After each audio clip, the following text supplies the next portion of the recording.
Hey y'all, happy Monday. Don't forget my Sunday night wind down with Shy.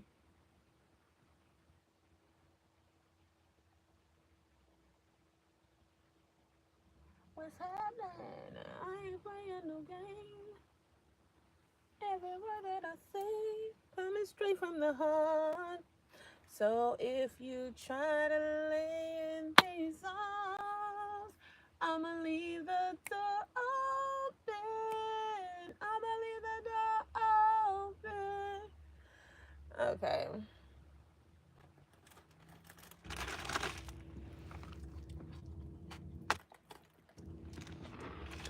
Mm-mm.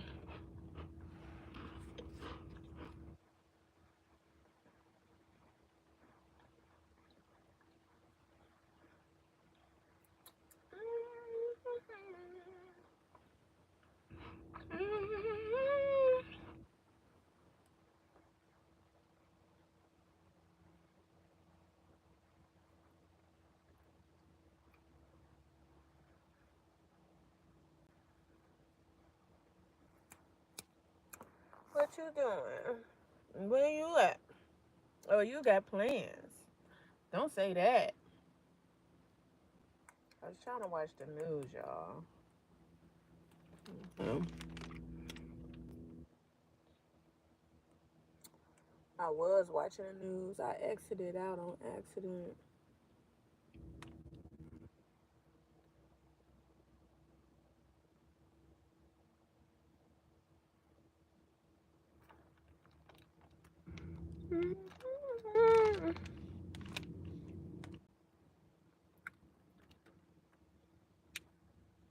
Without the ones like you working tirelessly to keep things running, everything would suddenly stop. No matter your industry, Granger's here for you with professional grade supplies. Call, click Granger.com, or just stop by. Granger, for the ones who get it done.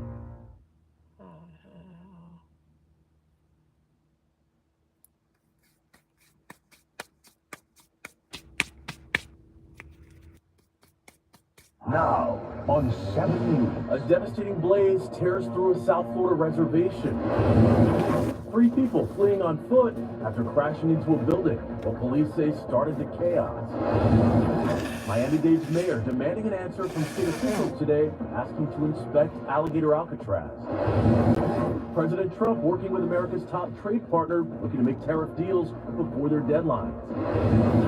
Plus, the trainers who have turned South Florida into a breeding ground for the football stars of tomorrow.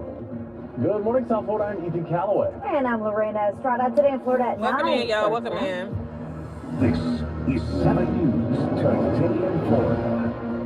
And we begin here at 9 with a live view of North Bay Village on this Monday morning. Hope you had a great weekend. It was definitely hot, very hot with that Saharan dust. Running out of things to do indoors, I tell you. Yeah, you got to have the AC, that's for sure. Yeah. Let's get over to meteorologist Vivian Gonzalez. Yes, it's She's hot. live in the Plex with a look at the first forecast. Hey, Viv. Hey there, in South Florida, and if you want to do any sort of outdoor activities, the earlier the better. The heat will definitely be on heading into the afternoon, and right now it's only 9 o'clock, and conditions are definitely warming up fast. It's 86 in Fort Lauderdale and Miami, 87 in Key West. But let's combine the high humidity. It's feeling like the upper 90s to low hundreds. It feels like 97 in Miami to 101 in Key West, and we are not going to meet heat advisory criteria, but either way, we want you to practice heat safety, drinking plenty of water, dressing lightly, and taking frequent breaks in the shade.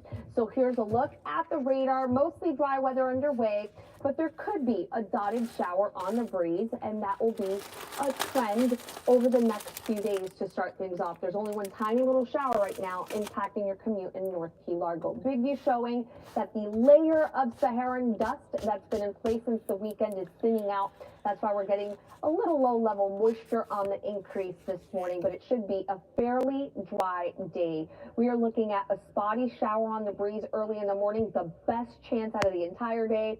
Today in the afternoon will be bright and toasty with temperatures climbing into the lower 90s. 93 is the forecast high for Miami. It'll be mainly clear tonight. We're going to keep things very warm in the 80s. But we could use some rain, and at least measurable, useful rain not in the picture most of the week. More details on your local weather in a few minutes. Now at 9, several homes going up in flames late last night, prompting a massive emergency response. 7's Alex Browning is live in West Miami-Dade with a look at the damage. Alex. And Ethan, Lorena, certainly a difficult night for those homeowners who mostly of them stood and watched as their homes burned through this firefight. Investigators back out here this morning trying to figure out what sparked all of this.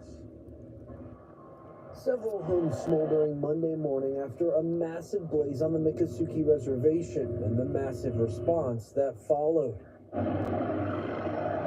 More than 24 Miami-Dade fire units joining the firefight as the flames grew larger. The fire igniting around 8:30 Sunday near the Indian Village off of Southwest 8th Street. After a few hours, the fire under control, sadly, not before much of the block was destroyed.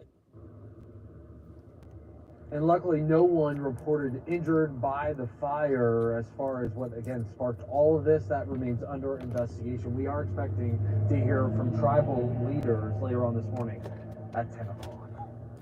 We're in West Miami-Dade. Alex Browning, Today in Florida. Surveillance video capturing a crash and dash early Sunday morning, and police say it all started as an armed carjacking. 7's Jordan Segundo live in Miami with how it all went down. Jordan. Well, Ethan, the actual carjacking happened just a few blocks from where I'm standing right now, but it ended right here on Southwest 22nd Avenue. That car came crashing to an end here, and the three that were in the car tried to get away, but didn't get too far. Surveillance video capturing the moment a car crashes into a building and the alleged car thieves running away. The SWAT team and Miami police swarming Southwest 17th Avenue and 5th Street Sunday morning after a woman called 911 to report an armed carjacking. 3 Hispanic teenagers. One of them is wearing a white jacket. The other 2 are wearing black jackets. And they're all wearing black pants. The victim telling police the crooks didn't just get away with her car. They took some jewelry, like that. Female's purse. The vehicle does have front left fender damage. But they didn't make it too far. Just a few blocks down the road, the driver losing control, going over the median and then slamming into an empty building along Southwest 22nd Avenue and Southwest 4th Street. 2 of the alleged crooks taking off running, while the third is spotted running behind a building. The SWAT team and police closing off the area for hours Sunday morning to investigate. Police say 3 people have been detained. Sunday morning is supposed to be easy like the sun, and this morning it wasn't absolutely any easy. It was very hectic. Ricardo Delgado owns the restaurant next to where the car crashed. He says he's the one now to clean up the mess. We're going to have to call a contractor and see if the bases are good and everything. Now, thankfully, no injuries were reported in this incident. As far as the 3 people detained, no word on what charges they'll be facing. Reporting live from Miami, Jordan Segundo, Today in Florida. All right, Jordan, a canal crash in Sunny Isles Beach. Cell phone video shows a Tesla almost fully submerged, then sinking out of sight. This happened Sunday near Bayview Drive and Collins Avenue. Police say everyone made it out safely and is okay. The cause of the crash is now under investigation.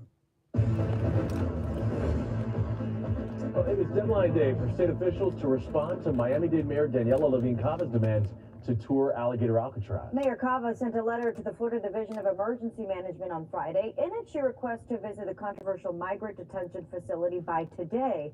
She's also calling for a complete briefing and weekly reports. Her letter was sent as Governor Ron DeSantis announced deportation flights from the remote facility have already started.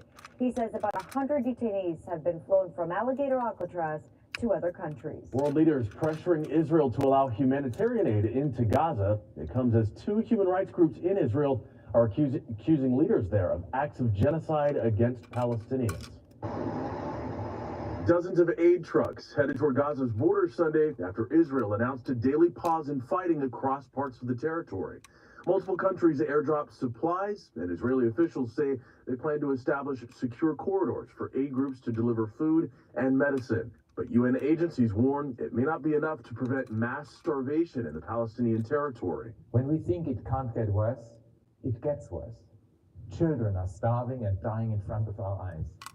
Gaza is a dystopian landscape of deadly The activity. Israeli military and UN officials have disagreed over how to distribute truckloads of aid sitting inside Gaza's border crossing. But the UN is creating an excuse and a lie about Israel.